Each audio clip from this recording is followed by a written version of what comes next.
অমরত্ব শুনতেই কেমন অবিশ্বাস্য লাগে, তাই না? কিন্তু যুগ যুগ ধরে মানুষ এই ধারণা নিয়ে কৌতূহলী, আর এই কৌতূহল নিঃসন্দেহে জন্ম দেবে অমরত্বের। Death is nothing but the loss of a memory. আর এই মেমোরি তথা স্মৃতিকে যদি আমরা স্টোর করে কোথাও রেখে দিতে পারি, তবে আমরা অমরত্ব লাভ করব। বিশ্বকবি রবীন্দ্রনাথ ঠাকুর তার আত্মজীবনী জীবন স্মৃতিতে প্ল্যানচেটের উল্লেখ করেছেন। রবীন্দ্রনাথ ঠাকুরও মোহিতচন্দ্র সেনের কন্যা উমা দেবীর সাথে প্ল্যানচেট করেছেন, যেখানে প্ল্যানচেটে আত্মা উত্তর দিতে থাকে। প্রত্যেক ধর্ম বলে death is not the end, but the experience of that person is he's exited the body, and simply because he's exited the body, you have no business with him, you cannot recognize him. শরীরের মৃত্যু ঘটে কিন্তু আত্মা চিরদিন বেঁচে থাকে। যদি তাই হতো তবে আত্মার সৃষ্টি হলো কিভাবে? আমরা জন্মের আগে যেমন বুঝতে পারি না আমরা কেমন ছিলাম, কোথায় ছিলাম, ঠিক একইভাবে কি মৃত্যুর পরেও হারিয়ে যেতে চলেছি অজানা এক জগতে? দীর্ঘ 10 মাসেরও বেশি সময় ধরে রিসার্চ করার পর আজ আপনাদের সামনে তুলে ধরব সমস্ত খুঁটিনাটি তথ্য, যা আপনাকে বৈজ্ঞানিক দৃষ্টিতে ভাবাবে অমরত্বের কতটা কাছে দাঁড়িয়ে আমরা। প্রথমে শুরু করি ক্রায়ো সংরক্ষণ দিয়ে। ধরুন মারা যাবার পর শরীরকে ধ্বংস করে দেওয়া হয়, হিন্দুদেরকে চিতায় এবং মুসলিমদেরকে কবর দেওয়া হয়। কিন্তু যদি মৃত্যুর পর শরীরকে -196 ডিগ্রি সেন্টিগ্রেডে তরল নাইট্রোজেনে ডুবিয়ে রাখা হয়, তবে শরীর ধ্বংস হয় না। আর হৃদস্পন্দনের বদলে কৃত্রিমভাবে ব্লাড পাম্প করা হয়, কিংবা রক্ত অতিরিক্ত ঠান্ডায় যাতে জমে না যায় সেজন্য অ্যান্টিফ্রিজ সাবস্ট্যান্ট ইউজ করা হয়। এতে শরীর ঠিক থাকে, হার্ট ঠিক থাকে, ব্লাড ঠিক থাকে, মাসল ঠিক থাকে, কিন্তু ব্রেন ঠিক থাকে না। ব্রেনের সেল মরতে শুরু করে, আর এখানেই তো মৃত্যু ঘটে যায়। ব্রেন সেলের মৃত্যু তথা চেতনার মৃত্যু, অর্থাৎ দ্য এন্ড অফ লাইফ। কিন্তু আজ থেকে বহু বছর আগে মিশরের লোকেরা মমি তৈরি করেছিল। যেভাবে শুটকি মাছ তৈরি করা হয়, ঠিক একইভাবে মানুষের শরীরের ভেতর থেকে সমস্ত অঙ্গ বের করে দেহটিকে লবণ মাখিয়ে রোদে শুকিয়ে নিত। তারা মনে করত মৃত দেহগুলি একদিন জীবিত হবে, আর এখনও এই ধারণায় বিশ্বাসী ইন্দোনেশিয়ার এক বিশাল জনজাতি। তারা পরিবারের সদস্যদের দেহকে একইভাবে শুকিয়ে সংরক্ষণ করে, আর একটি নির্দিষ্ট দিনে সেই দেহগুলোকে তারা সেখান থেকে বাইরে আনে। তবে এত কিছু করার পরেও ডেথ বডিগুলি জীবন ফিরে পায় না। মৃত্যুর পর জীবন ফিরে পাওয়া অসম্ভব। তবে আপনি জেনে অবাক হবেন অনিতা মুরজানি, যিনি লিম্ফোমা ক্যান্সারের ফলে মারা যান, কিন্তু মারা যাওয়ার ঠিক 5 মিনিটের মধ্যে তিনি আবার জীবিত হয়ে যান। এমনকি তিনি মৃত্যুর পর এখনও বেঁচে আছেন, আর তার মৃত্যুর এক্সপিরিয়েন্সের কথা ডাইং টু বি মি নামক বইতে লেখেন। আসলে মৃত্যুর পর জীবন ফিরে পাওয়া অসম্ভব মনে হলেও ব্যাপারটি কিন্তু নর্মাল। আসলে মানুষের মৃত্যু তখনই হয় যখন ফুসফুসের শ্বাস প্রশ্বাস চলে না, হৃৎপিণ্ডের হৃদস্পন্দন চলে না, কিংবা মস্তিষ্কে ইলেকট্রিক্যাল সিগন্যাল বন্ধ হয়ে যায়। এমন 3টি ঘটনা একসাথে ঘটলে তখন আমরা তাকে মৃত্যু বলি। তাই শুধু হৃদস্পন্দন বন্ধ মানেই মৃত্যু নয়। আবার মৃত্যুকে বুঝতে আরও একটি জিনিস বুঝতে হবে। অ্যালডেনি নামে এক বিজ্ঞানী ছিল, যাকে অনেকে পাগল বিজ্ঞানী বলতো। আসলে তিনি মনে করতেন প্রত্যেক জীবদেহকে বেঁচে থাকতে গেলে নির্দিষ্ট পরিমাণ কারেন্টের প্রয়োজন হয়, আর মানুষের মৃত্যুর পর যদি বাইরে থেকে নির্দিষ্ট পরিমাণ কারেন্ট দেওয়া হয় তবে হয়তো মানুষ বেঁচে যাবে। আসলে তিনি একটি মৃত ব্যাঙের পায়ে ডিসি ভোল্টেজ অ্যাপ্লাই করেন, এবং ডিসি ভোল্টেজ অ্যাপ্লাই করার সাথে সাথেই ব্যাঙের পা নড়াচড়া শুরু করেছিল। ঠিক একইভাবে সদ্য ফাঁসি দেওয়া এক মৃত ব্যক্তির ওপরেও তিনি এক্সপেরিমেন্ট করেন। মৃত ব্যক্তির 2 কানে 2টি ইলেকট্রোড লাগিয়ে ইলেকট্রিসিটি অ্যাপ্লাই করেন, এবং সাথে সাথেই মৃত ব্যক্তিটি জোরে জোরে চিৎকার করতে থাকে।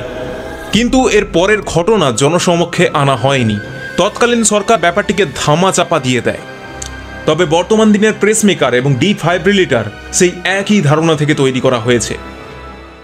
আগে অনেক এক্সপেরিমেন্ট হয়েছে। কুকুরের মাথা কাটার পর কৃত্রিমভাবে ব্লাড পাম্প করে তাকে বাঁচিয়ে রাখার চেষ্টা করা হয়েছে, এবং এই এক্সপেরিমেন্টে দেখা গেছিল কুকুরটি প্রতিবর্ত ক্রিয়ায় সাড়া দিচ্ছিল।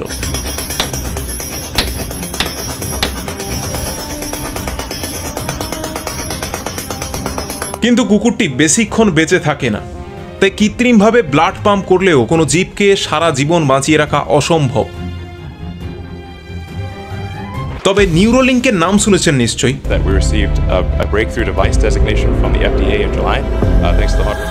এলন মাস্ক একটি পডকাস্টে বলেন, death is nothing but the loss of a memory.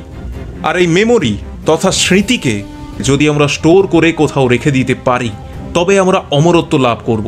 ভেবে দেখুন, জন্ম, ছোটবেলা, ভালোবাসা, সাংসারিক জীবন একটি চিপে লোড করে কোথাও আপলোড করে দিতে পারলেই বলা যায় আপনি জীবিত।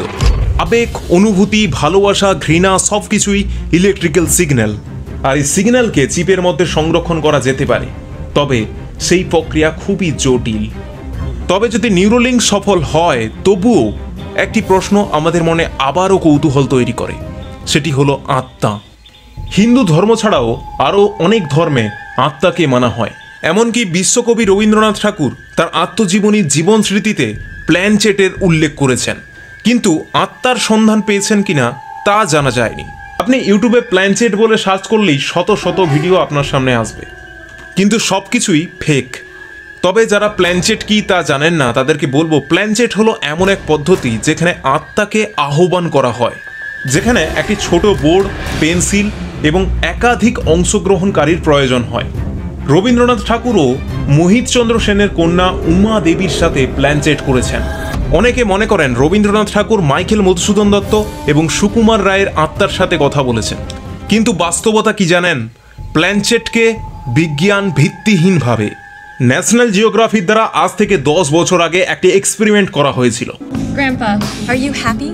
And now this woman seems to be in a deep supernatural conversation with her deceased grandfather. Yes. That's good. Grandpa is happy. Are you starting to believe? যেখানে প্ল্যানচেটে আত্মা উত্তর দিতে থাকে, সবাই অবাক হয়ে যায়, কিন্তু যখন তাদের চোখ বেঁধে প্ল্যানচেট করা হয়, তখন আত্মা ভুলভাল উত্তর দিতে থাকে। আসলে আমাদের সাবকনসিয়াস মাইন্ড সব কিছুকে কন্ট্রোল করছে। আমাদের অজান্তেই হাতের মাসেলের মুভমেন্ট হচ্ছে, তাই এর থেকে আমরা বলতে পারি আত্মা যদি থাকতো তবে চোখ বাঁধার পরেও ঠিক একই উত্তর দিত, কিন্তু সেটি হয়নি। তাই আত্মার ব্যাখ্যা করা প্ল্যানচেটের মাধ্যমে সম্ভবকর নয়। তবে আত্মার ব্যাখ্যা দিতে পারে আরও একটি ঘটনা, পুনর্জন্ম। পুনর্জন্ম সম্ভব কিনা এ নিয়ে নেটে খুঁজতে খুঁজতে বিবিসি এবং টাইমস অফ ইন্ডিয়ার রিপোর্ট, এছাড়াও আরও অনেক পত্রিকায় পুনর্জন্মের কথা লেখা রয়েছে, কিংবা পুনর্জন্ম নিয়ে বিভিন্ন রিসার্চও চলছে। ডক্টর ইয়ান সিবেনসন, যিনি প্রায় 2500 জন শিশুর ওপর গবেষণা করেন, আর প্রত্যেক ক্ষেত্রে শিশুরা তার আগের জীবনের পুঙ্খানুপুঙ্খ বিবরণ দিয়েছিল। এমনকি কোনো কোনো শিশু শরীরে পুনর্জন্মের ক্ষত নিয়ে জন্মগ্রহণ করেছিল। তবে এত কিছুর পরেও বিজ্ঞান পুনর্জন্মকে মানতে নারাজ। ডক্টর রবার্ট লাঞ্জা পুরো ঘটনাকে কোয়ান্টাম মেকানিক্সের সাথে যুক্ত করেছেন।